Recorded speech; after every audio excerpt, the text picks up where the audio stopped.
वृक्ष को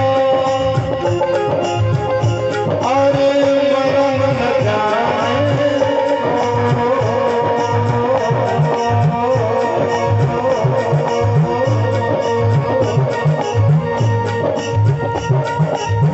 डाल डाले पात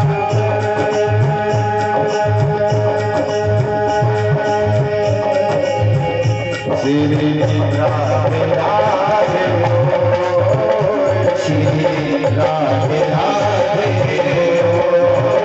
श्री राधे राधे और क्या कह रहे हो आप के मीठी मीठी तालियों के साथ ओ गोविंद चले आओ गोपाल चले आओ गोविंद चले आओ गोपाल चले आओ मेरे श्याम चले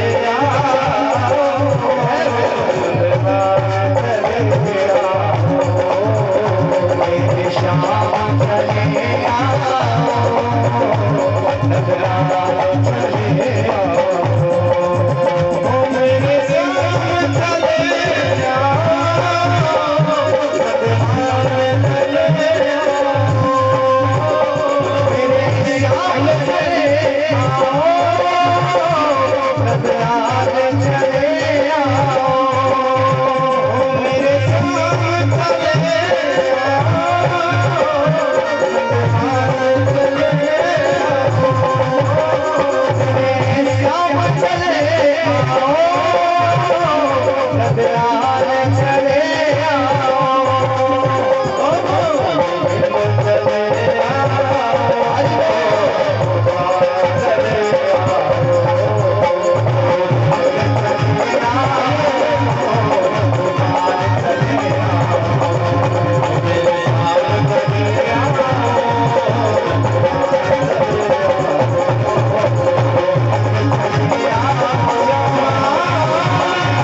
तो कल रात में बहुत सुंदर कथा सुनी, महात्मा में आपने श्रवण किया।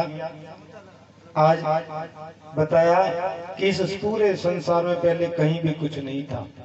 स्थावर अंडज उद्भिज जरायुज श्वेताज कहीं भी कुछ नहीं था। केवल दुनिया में सबसे पहले नारायण थे। सुखदेव स्वामी कहते हैं कि परीक्षित इस संसार में परमात्मा ही सत्य है, भगवान ही सत्य है और कुछ सत्य नहीं है।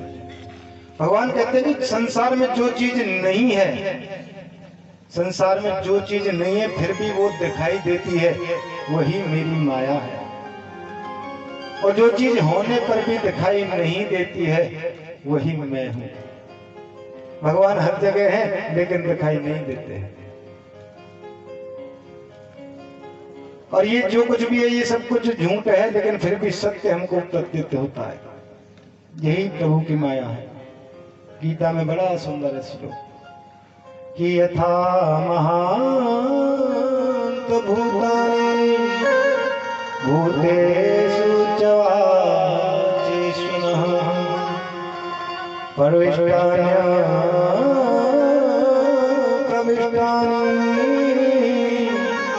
तथा तेषु ते कहते हैं पृथ्वी, जल, तेज, अग्नि, वायु, आकाश, इन 5 तत्वों से पूरी दुनिया बनी हुई है। मैं भी इन 5 तत्वों से बना हूं, आप भी इन 5 तत्वों से बने हुए हैं। ये पूरा संसार इन 5 तत्वों से बना हुआ है। कि छित जल पावक गगन समीरा पंच रचत धनु शरीरा। 5 तत्व, चींटी भी नहीं 5 तत्वों से, कुत्ता भी नहीं 5 तत्वों से, आप भी, हम भी इन 5 तत्वों से बने हुए हैं। ऐसे ही सारी दुनिया में रहकर भी मैं दुनिया से अलग हूं, भगवान कह रहे हैं। सारी दुनिया में रहकर भी मैं दुनिया से अलग हूं और सारी दुनिया से अलग रहकर भी मैं दुनिया में व्याप्त हूं। भगवान ने कहा, विधाता मैंने तुम्हें जो उपदेश दिया है इसे भागवत धर्म कहते हैं। और लेकिन प्रश्न किया, ये बताओ, सुखदेव स्वामी कहने लगे, परीक्षित मुझे ये बताओ कि भगवान जल्दी मिलते किसको है? तुम्हारी दृष्टि में जल्दी भगवान किसको मिलते हैं? परीक्षित बोले, जो दिन में 5 बार स्नान करते होंगे उनको भगवान मिलते हैं। भाई जो दिन में 5 बार नहाते होंगे उनको भगवान मिलते हैं। सुखदेव स्वामी बोले, बिल्कुल गलत। अगर दिन में 5 बार स्नान करने से भगवान मिलते तो मछली का तो जन्म में ही जन्म होता है। और दूसरी बात, भगवान राम ने जिन कौल भीलों को गले से लगाया, भगवान राम जब वन में गए तो कौल भीलों के पास पहुंचे। लोगों ने कहा, अरे देखो तुम्हारे दरवाजे पर स्वयं परमात्मा आए हैं, इनका स्वागत करो जाकर के। तो उन कौल भीलों ने क्या कहा पता है? कि इनका जो सोटा लंगोटा है ना, धनुष बाण, ये जो कुछ है ये हमने नहीं छिनाया, यही हमारी सबसे बड़ी सेवा है। कि यस हमारे प्रभु बड़े सेवकाई, ले हो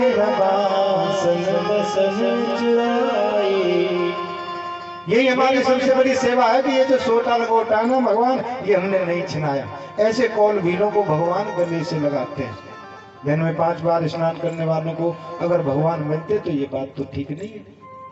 अच्छा, कुछ नहीं देखते होंगे तो ये तो देखते होंगे कि कितना पढ़ा लिखा है, विद्वान को मिलते होंगे भगवान। बोले, अगर ऐसा होता तो बताओ, मीराबाई ने कभी स्कूल का मुंह देखा? कबीरदास जी कभी कॉलेज गए? अगर विद्वान को भगवान मिलते तो मीराबाई तो कभी कॉलेज नहीं गई। और उनकी एक एक लाइन पर पीएचडी करने के लिए लोग विदेशों से हमारे देश में आते हैं, ये उससे भी बड़ा आश्चर्य है। अच्छा, कुछ नहीं देखते होंगे तो ये तो जरूर देखते होंगे कि उम्र में बड़ा है कि नहीं है। बहुत बड़ी उम्र वाले को मिलते होंगे, बहुत बड़ी उम्र तो देखते ही होंगे भाई, कछु नहीं देखेंगे तो। बोले, अगर परीक्षित ऐसा होता तो बताओ, ध्रुव जी की उम्र कितनी थी? 5-7 वर्ष। अगर उम्र देखते तो ध्रुव जी की उम्र तो 5-7 वर्ष थी।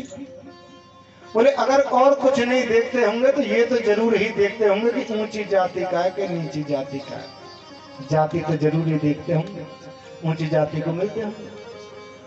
बोले, परीक्षित अगर ऐसा होता तो कहा जाती विदुरस, विदुर जी की क्या जाती थी? एक दासी के पुत्र, एक दासी के पुत्र के यहाँ पर जाकर भगवान ने केले के छिलके खाए, केले भी नहीं, केले के छिलके खाए। बोले, ओह। परीक्षित बोले, भगवान ने केले के छिलके खाए, गुरुजी मुझे विस्तार से बताइए क्यों खाए? ऐसी कौन सी आवश्यकता आन पड़ी जो भगवान को केले के छिलके खाने पड़े? सुखदेव कहते हैं, परीक्षित यदा तु राजा साधन कुंडलम धर्मम विनष्ट दृष्टि। राजन, पांडवों के साथ जब कौरव अन्याय कर रहे थे, उन्हें लाक्षागृह में जलाकर मारने का षड्यंत्र कर रहे थे, तो विदुर जी आए धृतराष्ट्र जी के पास। विदुर जी कहने लगे, देखो मैं एक मंत्री होने के नाते नहीं, आपका मित्र भी तो हूं, मैं एक मित्र होने के नाते आपको एक विचार कहना चाहता हूं। बोले, आपका जो पुत्र है ना दुर्योधन, ये कलंक बन करके आया है। बाहर की आंखें तो आपकी परमात्मा ने नहीं दी, लेकिन अंदर की आंखों को आपके पुत्र मोह ने बंद कर दिया है। ऐसा नहीं कि पांडव कमजोर हैं, पांडव कमजोर नहीं है, आपका सम्मान करते हैं, इसलिए वो कुछ बोलते नहीं है। राजन, इस अन्याय को बंद करो, क्योंकि अन्याय की बेल पर न्याय का फल कभी नहीं आ सकता है। राजन, शास्त्र कहता है अगर एक व्यक्ति को त्यागने से पूरा परिवार सुरक्षित रहता है तो उस व्यक्ति को त्याग देना चाहिए। अगर एक परिवार को त्यागने से पूरा गांव सुरक्षित रहता है तो उस परिवार का त्याग कर देना चाहिए।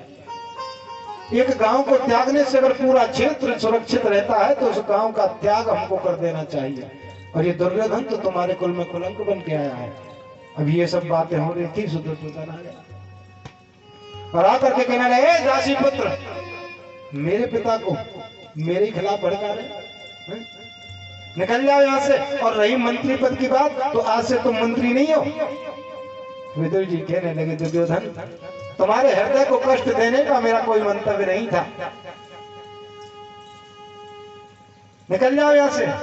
और तुम मंत्री पद की बात करते हो तो मंत्री पद तो मैं अभी त्याग देता हूँ। और अपनी पत्नी को लेकर के सज्जनों कदली के वन में चले गए। 12 वर्षों तक जिन्होंने अन्न नहीं खाया,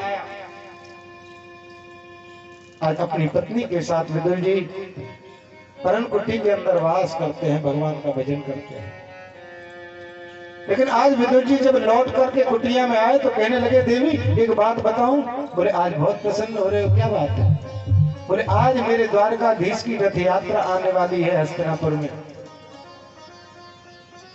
अब विदुरा नहीं बोली, आजकल आप मंत्री तो हो नहीं, और उनको देखने के लिए तो भीड़ लगी होगी बहुत सारी, वो हमें नहीं देख पाएंगे। विदुर जी बोले, वो हमें देख नहीं पाए तो क्या, हम तो उनको देख सकते हैं। और आज विदुर विदुरानी सज्जनों चल दिया। आज गोविंद की द्वारकाधीश की रथ यात्रा आ रही है तो दुर्योधन ने बड़ा सुंदर कपट मैत्री का परिचय दिया है। बड़े सुंदर सुंदर पुष्प मार्ग में बिछवा दिए, बड़ा सुंदर द्वार बनवाया पुष्पों का। अंदर कपट भरा हुआ है लेकिन ऊपर से दिखा रहा है। और मेरे गोविंद जब पधारे हस्तिनापुर में तो देखा, मेरे गोविंद ने बरसते हुए फूलों को नहीं देखा। जो फूल बरस रहे थे उनको नहीं देखा भगवान ने। उन्होंने देखा उस भीड़ में सबसे पीछे विदुर विदुरानी खड़े हुए हैं, दीवार से सर लगाकर। सबसे पीछे दीवार से सर लगाकर विदुर विदुरानी खड़े हुए हैं। और जैसे ही मेरे गोविंद की नजर विदुरानी के ऊपर पड़ी, विदुर जी के ऊपर पड़ी, उनके मन में आनंद की हिलोरें उठने लगी और कहने लगी, विदुर जी देखो, कन्हैया हमारी ओर देख रहे हैं, देखो। विदुर जी कहने लगे, देवी तुम जाओ, घर पर चौका लगाना, कदली के खंभे सजाना, मैं देख करके आता हूँ कौरव और पांडवों के भाग्य का क्या फैसला होता है। सैकड़ों सिंहासन लगे हुए हैं, एक से एक सुंदर सिंहासन, और सबसे ऊंचे सिंहासन पर जाकर मेरे प्रभु बैठ गए। दुर्योधन ने कहा, हे गोविंद आप पधारे, आपका स्वागत है, लेकिन आप क्यों आए हैं? आने का कारण क्या है? भगवान कहने लगे, देखो दुर्योधन एक बात बताओ, पांडव तुम्हारे भाई हैं? बोले हाँ। बोले खास काका के बेटे ने? बोले हाँ। तो तुम्हारे भाई हुए? बोले हाँ बिल्कुल मेरे भाई हैं। और तुम्हारे भाई हैं तो आधे राज्य के अधिकारी हैं? बोले बिल्कुल नहीं। कन्हैया कहने लगे, दुर्योधन मैं तुम्हें आधा राज्य देने के लिए नहीं कह रहा हूं, केवल 5 गांव, केवल 5 गांव तुम पांडवों को दे दो, मैं उनसे बात कर लूंगा। अब दुर्योधन तो तुरंत तड़क कर खड़ा हो गया। बोले केशव आप 5 गांव की बात करते हो, सूचक्रे नेवन दास्यामि बिना युद्धेन केशवा। हे गोविंद एक सुई के नौक की बराबर भूमि भी बिना युद्ध के मैं उनको नहीं दे सकता। कन्हैया बोले, दुर्योधन तुमने युद्ध की विभीषिका को भी समझा नहीं है, तुमने युद्ध केवल कहानियों में सुन लिया है। अरे दुर्योधन जब युद्ध होता है तो न जाने कितने परिवार उजड़ जाते हैं। जब युद्ध की विभीषिका होती है तो कोई भी सुरक्षित नहीं रहता, न जाने कितने माताओं की गोद उजड़ जाती है। अब दुर्योधन का हाथ दबा दिया तुरंत। धृतराष्ट्र बैठे, पागल क्या तुझे बोलना भी नहीं आता, क्या कह रहा है? बात को बदल दिया। केशव ये सब बातें तो होती रहेंगी, ये सब बातें तो होती रहेंगी। चलो माता गांधारी ने आपके लिए बड़े सुंदर सुंदर भोजन बनाए हैं, बहुत सुंदर भोग, आपको भूख लगी होगी, चलो मैया आपका इंतजार कर रही है। कन्हैया बोले, देखो भोजन तो हम नहीं कर सकते। बोले क्यों? बोले भोजन 2 परिस्थितियों में होता है दुर्योधन। एक खाने वाले के पेट में भूख हो तो होता है, या खिलाने वाले के मन में श्रद्धा हो तो होता है।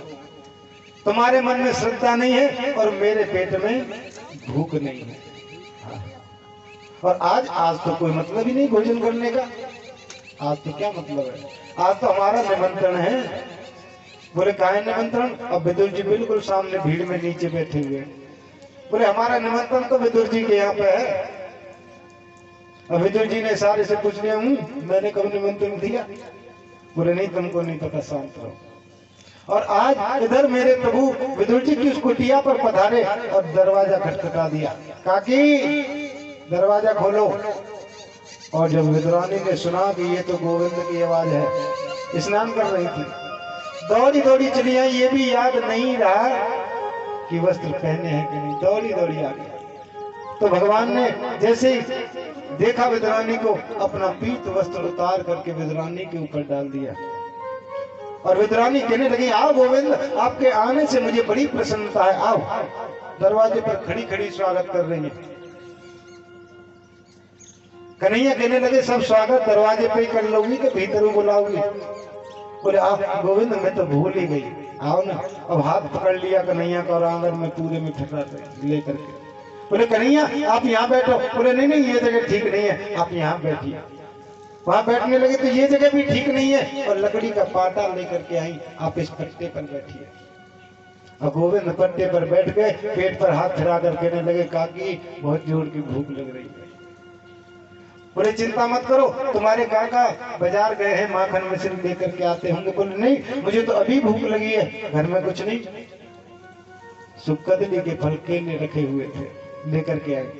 अब उनका भाव देखिए आप, ऐसी भाव विवल हो गई कि केले के जो फल हैं वो फेंकती जा रही है और छिलका गोविंद को देती जा रही है। और पूछ रही है कैसा कैसा लग रहा है? बोले बहुत आनंद आ रहा है, मत पूछो। एक दो नहीं, 40 केले के छिलके गोविंद ने खा लिए। इतनी देर में विदुर जी आ गए। बोले अरे सुनती हो, दरवाजा खोलो, गोविंद आने वाले हैं। विदुरानी कहने लगी, आने वाले हैं के अंदर बैठे। और आकर के देखा तो मेरे गोविंद केले के छिलके खा रहे हैं। विदुर जी कहने लगे, ये तुमने क्या किया? तुमने कन्हैया को केले, अब तो ध्यान आया और हाथ से केले का छिलका छीन लिया और कहने लगे, हे केशव, मुझसे बड़ा अपराध हो गया। और विदुर जी जो लड्डू लाए थे, बोले आप इसको छोड़िए, ये लड्डू खाइए। और लड्डू खाया गोविंद ने। विदुर जी बोले कैसा लगा? बोले एक बात बताऊं?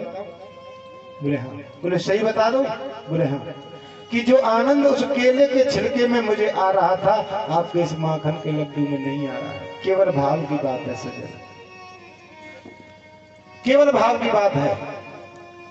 आप कितना भी यज्ञ करिए, पूजा पाठ करिए, जप तप दान धर्म कुछ भी करिए, लेकिन अगर आपके अंदर उसमें भाव नहीं है तो उसे भगवान स्वीकार नहीं करते हैं। अरे भाव का भूखा हूं मैं, और भाव ही बस सार है। भाव से मुझको भजे तो भव से बेड़ा पार है। भाव से मुझको भजे तो भव से बेड़ा पार है। भाव का भूखा मैं, भाव का भूखा मैं, भाव ही बस सार है। भाव से मुझको भजे तो भव से बेड़ा पार है। भाव से भाई को भजे तो भव से बेड़ा पार है। हरे राम राम राम हरे हरे, हरे कृष्ण कृष्ण हरे हरे। हरे राम राम राम हरे हरे, हरे कृष्ण कृष्ण कृष्ण हरे हरे। भाव का भूखा मैं, जीवा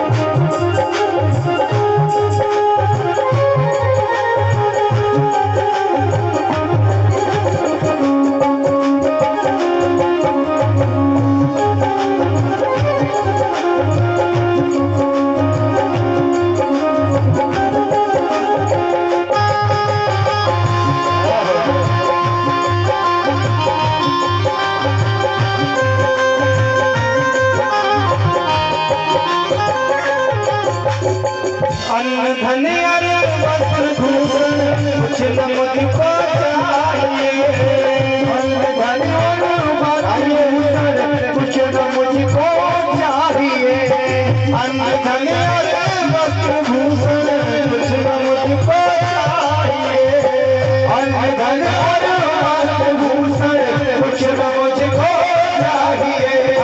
भाव से फूल भी दे तो मुझे स्वीकार है, भाव से फूल भी दे वो मुझे स्वीकार है। भाव का भूखा हूँ मैं, भाव का भूखा हूँ मैं, भाव ही रसपाल है। भाव से मुझको बचे तो हमसे बेड़ा पार है, भाव से मुझको बचे तो हमसे बेड़ा पार है।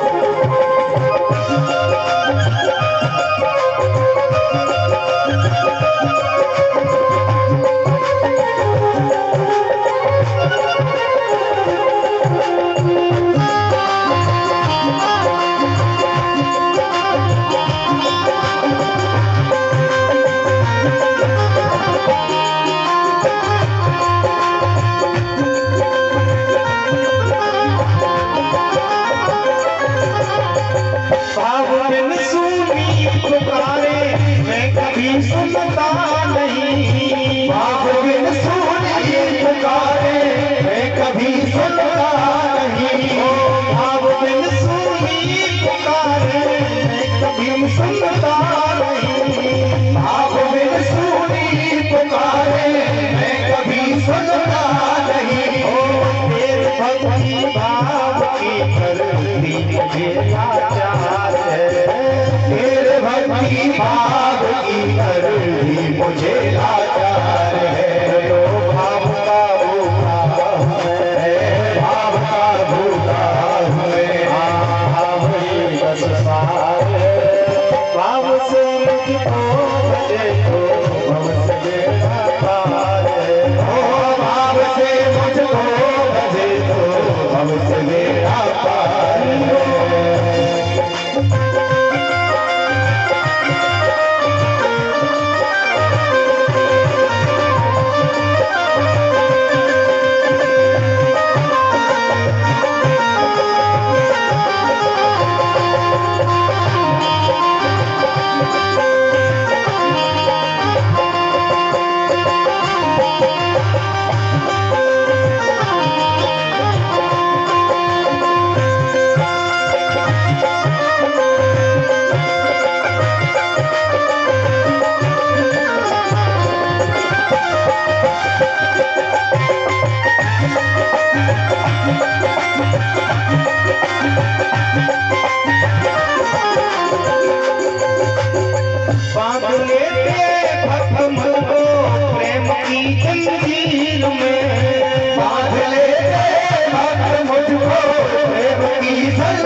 की जय। केवल भाव की बात है सज्जन।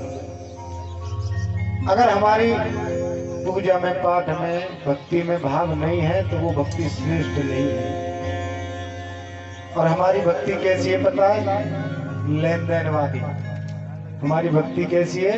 लेन देन वाली। आप आए कथा में 5 रुपए का पिलपिला अमरूद ला करके चढ़ा दिया और भगवान से कह दिया, हे ठाकुर जी अब के छोरा को ब्याह है जाए तो 1.25 मन को भंडारों में करूंगी। ये जो लेन देन वाली भक्ति है ये भगवान को अच्छी नहीं लगती। भगवान को ये जो लेन देन वाली, इसे हम सकाम भक्ति कहते हैं। भक्ति के बदले अगर मांग लिया कुछ, आपने मुझे 20 रुपए दिए उसके बदले चीनी ले ली मुझसे, तो मेरा आपका प्रेम तो नहीं रहा, वो तो व्यापार हो गया। ये जो लेने देने वाली भक्ति है ये भक्ति नहीं, ये तो व्यापार है। और भगवान से व्यापार नहीं करना है। दक्षिण में संत हुए रामदास जी महाराज, बड़े अच्छे संत थे, बहुत अच्छे संत, भगवान राम के बहुत अनन्य प्रेमी। एक दिन भगवान के चरणों में बैठे हुए थे, भगवान से कहने लगे, हे राम जी कि मैं अगर मांगू तुझे, हे राम जी मैं अगर तुमसे मांगने की गलती करूं, कि मैं अगर मांगू तुझे तू न देना कुछ मुझे, मैं तुमसे कुछ मांगने की गलती करूं भी तो तुम मुझे देना नहीं है। मैं अगर तुमसे कुछ मांग लूं तो आप मुझे देना मत। कि मैं अगर मांगू तुझे तू न देना कुछ मुझे, वरना आशिक नहीं मजदूर हो जाऊंगा मैं। हे राम जी अगर मैं तुमसे मांगने की गलती करूं भी तो तुम देने की गलती मुझे मत करना, वरना मैं तुम्हारा प्रेमी नहीं, मैं तुम्हारा मजदूर हो नहीं, मैं तुम्हारा मजदूर हो जाऊंगा, प्रेम नहीं रहेगा। क्योंकि लेने के बदले दे दिया और देने के बदले ले लिया तो वहां प्रेम नहीं रह जाता, वहां व्यापार हो जाता। इसलिए भगवान से हम जो भी भक्ति करें वो निष्काम करें। एक और बात आपसे कहें, भगवान जब अपनी लीलाओं को संपन्न करके गए तो भगवान ने किसी को याद नहीं किया। उधर बोले, भगवान एक बात आपसे पूछनी थी। बोले पूछो। कि आपने इतने अवतार लिए हैं और आपने हर अवतार में भोजन पाया है, मुझे ये बताओ कि आपको सबसे ज्यादा आनंद कब आया भोजन करने में? मेरे गोविंद के नेत्र सजल हो गए और कहने लगे, उद्धव मेरे अवतार 24 हैं और 24 अवतारों में 2 अवतार श्रेष्ठ हैं, एक राम अवतार और दूसरा कृष्ण अवतार। राम अवतार में जब सबरी के यहाँ पर जाकर मैंने बेर खाए मुझे परम आनंद का अनुभव हुआ, और कृष्ण अवतार में मैंने विदुरानी के यहाँ जब केले के छिलके खाए तो मुझे परम आनंद की अनुभूति हुई। और आज कहने का भाव बड़ा स्पष्ट है, हम ये भगवान को जो चढ़ाते हैं ये सब भगवान नहीं देखते हैं, भगवान तो सुंदर मन देखते हैं। क्या देखते हैं? सुंदर मन। आज उद्धव जी से कह दिया, उद्धव जी जाओ और अगर तुम्हें कहीं मेरा विदुर मिल जाए तो उसे मेरा समाचार जरूर कहना। उद्धव जी प्रभु से आज्ञापित होकर के चल दिए। सज्जनों एक ज्ञानी भक्त है, बहुत ध्यान से सुनना। उद्धव जी कौन है? ज्ञानी। और दूसरा नीतिज्ञ भक्त है, विदुर जी नीतिज्ञ हैं। और दोनों का मिलन हो रहा है सज्जनों, और यहाँ से भागवत जी में आरंभ हो रहा है विदुर उद्धव जी का संवाद। जिसकी हम लोग परमात्मा की याद तो सब करते हैं, आप भी करते हैं, हम भी करते हैं, सब करते हैं, लेकिन उससे बड़ा भाग्यवान कौन हो सकता है जिसकी याद स्वयं परमात्मा करता हो। उद्धव जी आए, कहने लगे, विदुर जी आप जैसा भाग्यवान इस संसार में कोई नहीं जो स्वयं गोविंद आपकी याद करते हैं। विदुर जी कहने लगे, उद्धव जी आप जैसा भाग्यवान भी कोई नहीं जिसको कृष्ण का सानिध्य प्राप्त हुआ हो। आज उद्धव जी ने कृष्ण का दिव्य किशोर चरित्र विदुर जी को सुनाया, और विदुर जी ने जो बाल चरित्र है वो उद्धव जी को सुनाया। और उद्धव जी कहते हैं, अगर ज्यादा कुछ आपको जानना है तो आप सीधे हरिद्वार चली जाइए, और वहां मैत्रेय मुनि नाम के एक ब्राह्मण है, कौन है? मैत्रेय मुनि। अगर ज्यादा जानना है तो आप उनके पास जाइए। और वहां से आज्ञापित होकर के विदुर जी चल दिए सज्जनों। आज हरिद्वार में परम पावन मां गंगा के किनारे बड़ी सुंदर कुटिया में वास करते हैं मैत्रेय मुनि। और विदुर जी जब उनकी कुटिया पर पधारे तो दौड़ करके, अब यहाँ ये ध्यान देने वाली बात है, विदुर जी कौन है? दासी के पुत्र हैं। और मैत्रेय मुनि कौन है? ब्राह्मण हैं। और जैसे विदुर जी उनकी कुटिया पर आए, दौड़ करके विदुर जी को अपने हृदय से लगा लिया कि जाते पाते पूछे नहीं कोई, हरि को भजे सो हरि को होई। एक बार जिसका संबंध परमात्मा के साथ जुड़ जाता है वो ही परमात्मा का हो जाता है। भागवत का अर्थ क्या है? भागवत का अर्थ मैं आपको बताऊं, भागवत क्या है? भगवान का जो घर है यानी मंदिर, वो भी भागवत है। भगवान की जो कथा है वो भी भागवत है। भगवान का जो भक्त है वो भी भागवत है। जो भगवान का है वही भागवत है। जिसका संबंध भगवान के साथ जुड़ जाता है वही भागवत है। आज दौड़ करके अपने हृदय से लगा लिया विदुर जी को और कहने लगे कि मेरा कितना बड़ा सद्भाग्य उदय हुआ है कि आप जैसे परम संत के चरण मेरी कुटिया में पधारे। आइए, आपके आगमन से मेरी कुटिया पवित्र हो गई। बड़ा सुंदर स्वागत किया। लेकिन कहने लगे विदुर जी देखो, मैत्रेय मुनि में शास्त्रों में कुतर्क नहीं करता है और शास्त्रों में कुतर्क करना भी नहीं चाहिए, बहुत बड़ा अपराध होता है। लेकिन जिज्ञासावश कुछ जान लेना चाहता हूं, अगर आपकी आज्ञा हो तो। बोले पूछो। बोले मैं जानना चाहता हूं कि सारी सृष्टि को परमात्मा क्यों बनाते हैं? सृष्टि में कोई सुखी है तो इतना सुखी है कि उसके सुख का ठिकाना नहीं है, दुखी है तो इतना दुखी है कि उसके दुख का ठिकाना नहीं है। किसी को मारने के लिए भगवान आते हैं, किसी को बचाने के लिए आते हैं। राक्षस भी भगवान के पुत्र हैं, देवता भी भगवान के पुत्र हैं। तो देवताओं को बचाने के लिए आते हैं, राक्षसों को मारने के लिए आते हैं। ये भेदभाव क्यों? देवता ने राक्षसों को बनाया, भगवान को नहीं बनाया सब कुछ, फिर ये भेदभाव क्यों? और हमने सुना है कि भगवान ने सुअर का रूप धारण किया। बताइए। हाँ, मैत्रेय मुनि ने सृष्टि के प्रसंग को बड़े विस्तार से कहा और कहने लगे कि संसार में जो कुछ भी परिलक्षित होता है वह गोविंद की क्रीड़ा भूमि है। ये पूरी पृथ्वी जो है भगवान की क्रीड़ा भूमि है और वहां पर वो नए नए प्रकार की क्रीड़ा करके प्रमोदित होता है, आनंदित होता है।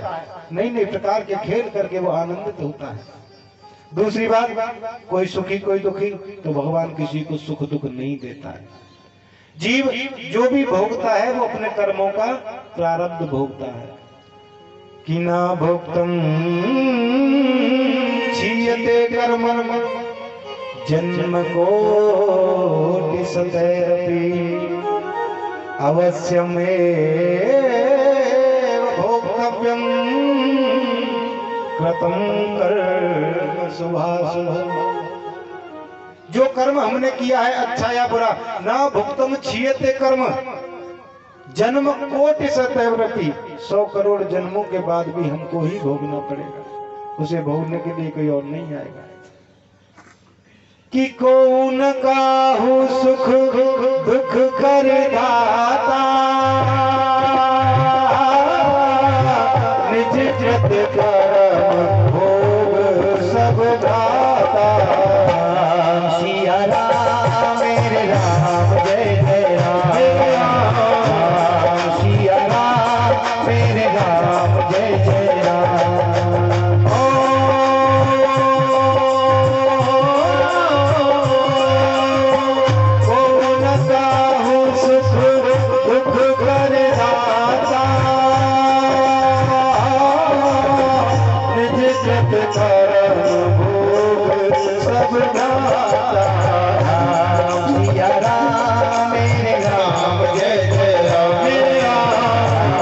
सिया राम मेरे राम जय जय राम। जो जैसा करता है उसे वैसा फल भोगना पड़ता है। परमात्मा किसी को सुख दुख नहीं देता है। तीसरी बात तुमने पूछा, बचाने के लिए परमात्मा अवतार लेकर के आते हैं। तो परीक्षित देखो, जो व्यक्ति वेद के अनुसार कर्म कर रहा है, वेद के बताए रास्ते पर चल रहा है, सत्कर्म कर रहा है, आचरण कर रहा है, उस सत्कर्म करने वाले व्यक्ति को अगर कोई कष्ट पहुंचाता है तो ऐसे व्यक्तियों की सुरक्षा के लिए परमात्मा अवतार लेकर के आते हैं। और अब तुमने कहा कि भगवान ने सूअर का रूप धारण किया, वराह का रूप धारण किया, तो इसका भी बड़ा विचित्र कारण है। कश्यप महाराज की 13 पत्नियां थी, बहुत ध्यान से सुनना, और सबसे बड़ी थी माता दिति। एक दिन कहने लगी कि मेरी सभी बहनें पुत्रवती हैं, लेकिन मुझे तो कोई पुत्र नहीं है। भगवान कश्यप बोले, देवी ये सायंकाल का समय है और इस समय भगवान भोलेनाथ अपने गणों के साथ पृथ्वी पर विचरण करते हैं, और ये जो समय है ये काम सुख के लिए उपयुक्त नहीं है। इस समय भोलेनाथ अपने गणों के साथ इस पृथ्वी पर विचरण करते हैं, शाम के समय जब दोनों भगत मिलते हैं, कहते हैं, और ये जो समय है ये काम सुख के लिए उपयुक्त नहीं है। लेकिन माता दिति ने कश्यप की उन धार्मिक बातों का अनादर कर दिया, और कश्यप महाराज ने कह दिया कि जाओ, 2 पुत्र होंगे। पुत्र तो तुम्हें 2 होंगे, लेकिन दोनों बहुत बड़े राक्षस होंगे, दुष्ट होंगे। अब माता दिति तो घबरा गई, बोले मुझे दुष्ट पुत्र नहीं चाहिए, मुझे तो अच्छे पुत्र चाहिए। बोले अब कुछ नहीं हो सकता है, लेकिन जो तुम्हारा पौत्र होगा ना, वो बहुत बड़ा भगवान का भक्त होगा, यशस्वी होगा, तेजस्वी होगा, भगवान का परम लाडला भक्त होगा। माता दिति के मन में बड़ी प्रसन्नता हुई, और माता दिति गर्भस्थ हो गई सज्जन। लेकिन उनके गर्भ में जो शिशु हैं उनका प्रकाश बहुत बढ़ रहा है अभी से। देवता लोगों ने कहा कि ये तो राक्षसों को जन्म देंगी, राक्षसों की माता है, श्राप लगाए, और इनके जो पुत्र हैं उनका तो अभी से इतना तेज बढ़ रहा है, और जन्म दे दिया तो ये क्या करेंगे।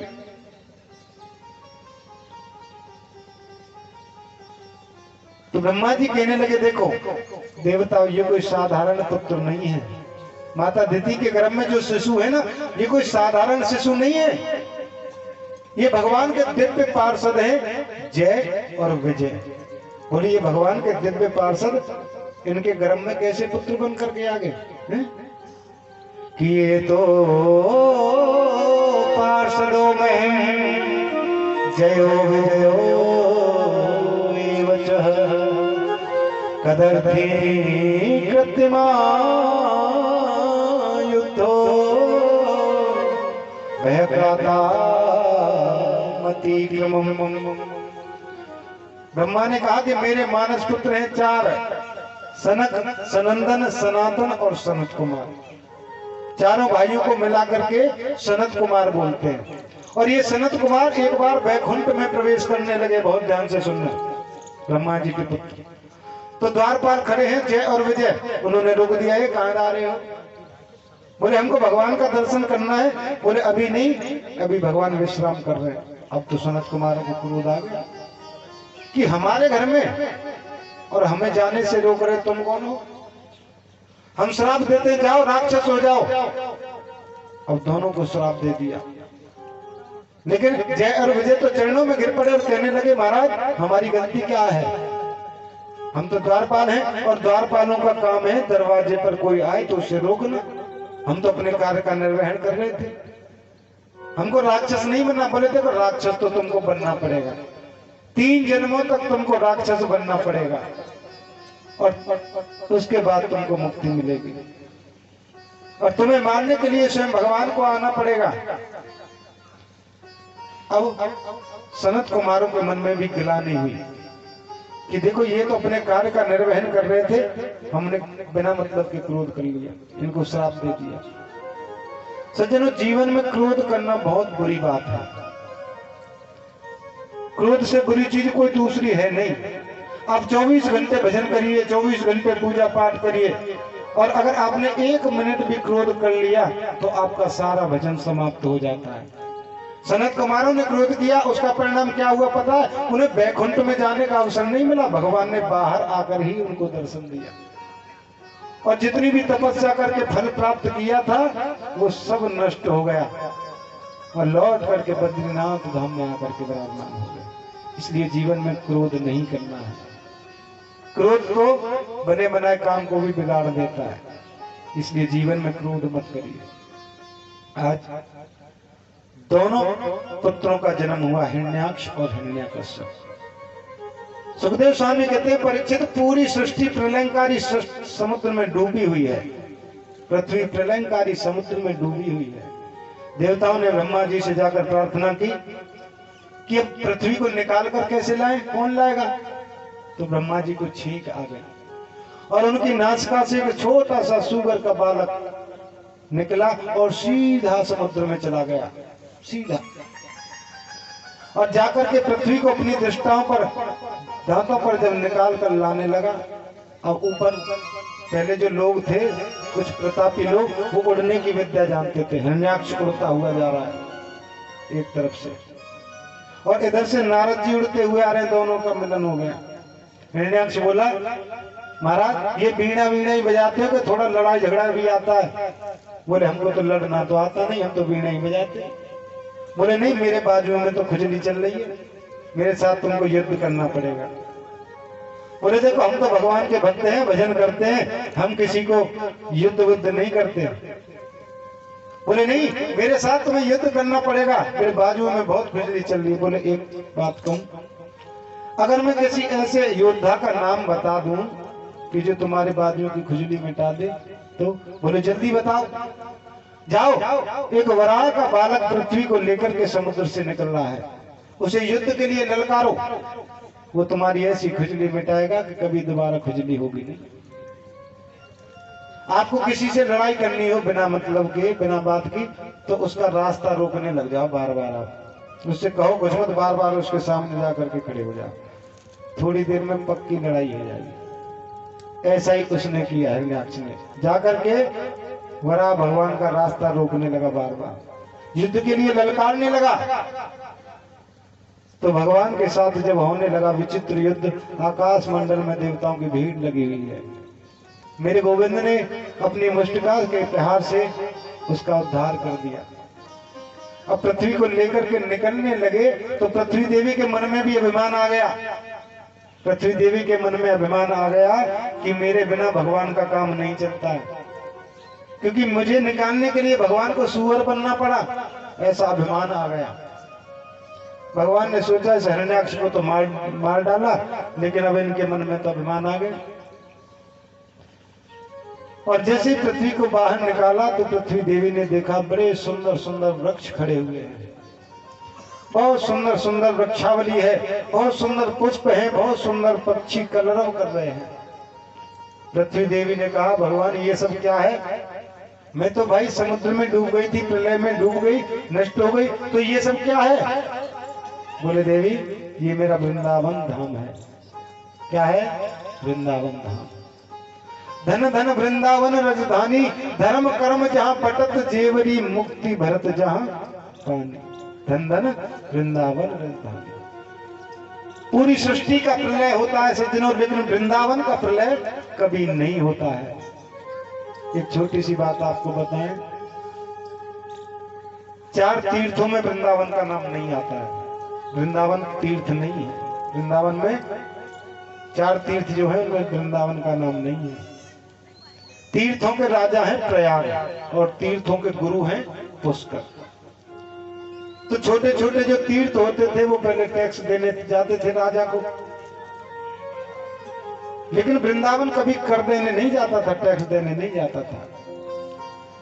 एक दिन प्रयागराज आए पुष्कर के पास, बोले गुरुजी मेरी ऐसी बेइज्जती करानी थी तो मुझे तीर्थों का राजा बनाया क्यों? बोले क्यों, क्या हुआ? अरे सभी तीर्थ मुझे टैक्स देने आते हैं, कर देने आते हैं, लेकिन ये छोटा सा वृंदावन तो कभी आता ही नहीं है। बोले देखो वृंदावन के बारे में हम कुछ नहीं कह सकते। अब सभी लोग ब्रह्मा जी के पास पहुंचे। विधाता ने कहा क्या बात है प्रयागराज, क्यों रो रहे हो? बोले मुझे आपने तीर्थों का राजा बना दिया, लेकिन ये छोटा सा वृंदावन तो कभी आता ही नहीं है कर देने। ब्रह्मा जी बोले वृंदावन के बारे में तो मैं कछु ना कह सकता। अब सब भगवान नारायण के पास पहुंचे, विष्णु भगवान के पास। उन्होंने कहा आओ प्रयागराज। बोले क्या है, आपने मुझे तीर्थों का राजा बना दिया, लेकिन ये छोटा सा वृंदावन तो कभी टैक्स देने आता ही नहीं है, मुझे क्यों बनाया तीर्थों का राजा, ऐसे बेइज्जती कराने दी तो भगवान मुस्कुरा कर कहने लगे अरे भले आदमी प्रयागराज, मैंने तुझे तीर्थों का राजा बनाया था, अपने घर का राजा नहीं बनाया था। ये वृंदावन तो मेरा घर है। भागवत में लिखा है 5 योजन विस्तीर्णम च हृदयम मम। ये जो 5 योजन विस्तीर्ण का वृंदावन है ये मेरा हृदय है। पूरी सृष्टि का विनाश होता है लेकिन वृंदावन का विनाश कभी नहीं होता है। सज्जनों, वृंदावन में आप कभी जाएं तो आपको टूटी फूटी पतली सकड़ी गलियों के अलावा कुछ दिखाई नहीं देगा, अगर आप पिकनिक मनाने के उद्देश्य से जाएंगे तो। लेकिन भक्ति रूपी चश्मा अपने नेत्रों पर, आंखों पर लगाकर जब जाएंगे तो वृंदावन के कण कण में गोविंद का दर्शन आपको होगा। वृंदावन के हर कण कण में गोविंद का वास आज भी है, लेकिन उन्हें देखने के लिए हमारी दृष्टि होनी चाहिए। लेकिन आजकल तो तीर्थों को क्या बना दिया है, पिकनिक स्पॉट। वृंदावन हो, गोवर्धन हो, हरिद्वार हो, कहीं भी आप चले जाइए, तीर्थों का पिकनिक स्पॉट बना दिया। इसलिए हमको भगवान का दर्शन नहीं होता जब तक हमारी दृष्टि, कहते हैं जैसी दृष्टि वैसी सृष्टि, जैसी हमारी दृष्टि होती है वैसा ही हमको दिखाई देता है। इसलिए अपनी दृष्टि को परमात्मा में बनाइए। तो बड़े भाव के साथ एक बार गोविंद के दरबार में, उस दरबार में हम लोग बैठे हुए हैं जहां से कभी कोई खाली हाथ जाता नहीं है। वो दरबार हजारों देखे हैं,